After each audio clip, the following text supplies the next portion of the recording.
Welcome বন্ধুরা, আমি পাঁচমিশালি সবজি তৈরি করছি। আপনারা স্কিপ না করে দেখতে থাকুন। এই জন্য আমি ফুলকপি, ব্রোকলি, বেগুন, ঝিঙে, কাঁচা লঙ্কা, টমেটো, আলু সব কেটে নিয়েছি। কেটে কড়াইয়ে তেল দিয়ে ওর মধ্যে গরম হলে আমি আলু আর বেগুনটা আগে লাল করে ভেজে তুলে নিচ্ছি। আপনারা দেখতে থাকুন কিভাবে বানাচ্ছি। এই দেখুন আমার আলু আর বেগুন লাল লাল হয়ে গেছে, আমি তুলে নিচ্ছি। আর যে তেলটা আছে ওই তেলেই আমি রান্না করব, কম তেলে রান্না করব। কিন্তু অনেকেই পাঁচমিশালি সবজি খেতে পছন্দ করে না, কিন্তু এই সবজিটা খেয়ে একবার দেখবেন, বাচ্চা বুড়ো প্রত্যেকেই পছন্দ করবে এবং খুব টেস্টি হয় খেতে। এরমভাবে বানিয়ে আপনারা করে দেখুন। আপনারা অন্য সবজি আরও এর সঙ্গে মেশাতে পারেন। এবার এগুলো আমি ভেজে তুলে নিচ্ছি। তুলে এর মধ্যে সামান্য জিরে ফোড়ন দিয়ে কপি, ব্রকলি আর যে ঝিঙে কাটা ছিল সেগুলো দিয়ে দিয়েছি। দিয়ে আমি সব একসঙ্গে ভাজছি।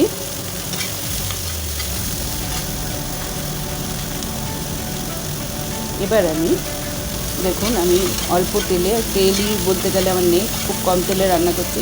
ভীষণ টেস্টি হয় খেতে। 4-5টা কাঁচা লঙ্কা আমি চিড়ে এর মধ্যে দিয়ে দিয়েছি।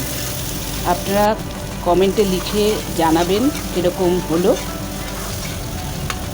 এরপরে আমি আলু আর বেগুন, একটা টমেটো কেটে দিয়ে দিয়েছি। আলু বেগুন আমার ভাজা ছিল, তার মধ্যে একটা টমেটো কেটে দিয়ে দিয়েছি। এর মধ্যে লবণ দিলাম, হলুদ দিলাম, স্বাদ মতো লবণ, হলুদ, ধনে গুঁড়ো, জিরে গুঁড়ো,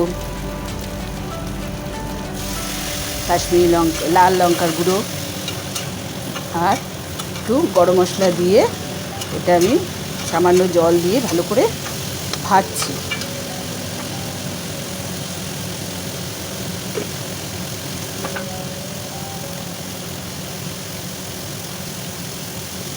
আর সামান্য চিনি এর মধ্যে দিয়ে দিলাম।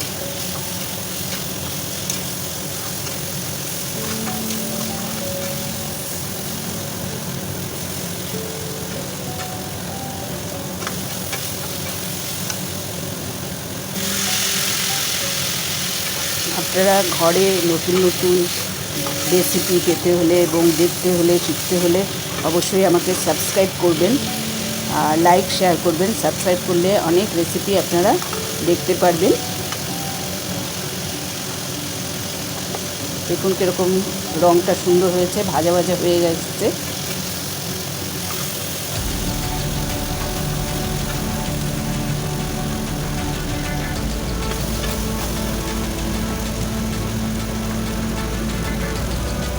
সবজি মোটামুটি সবই সেদ্ধ হয়ে গেছে। এবার এর মধ্যে আমি জল দিয়ে দেবো।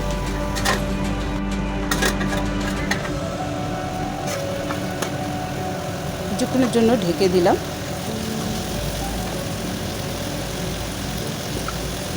ঢেকে এবার আমি আবার নাড়াচাড়া করছি।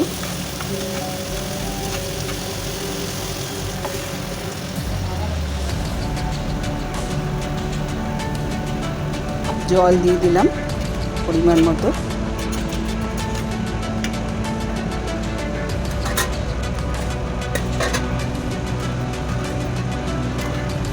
দিয়ে আমি 5 মিনিটের মতো মিডিয়াম টু লো ফ্লেমে ঢেকে রেখেছিলাম।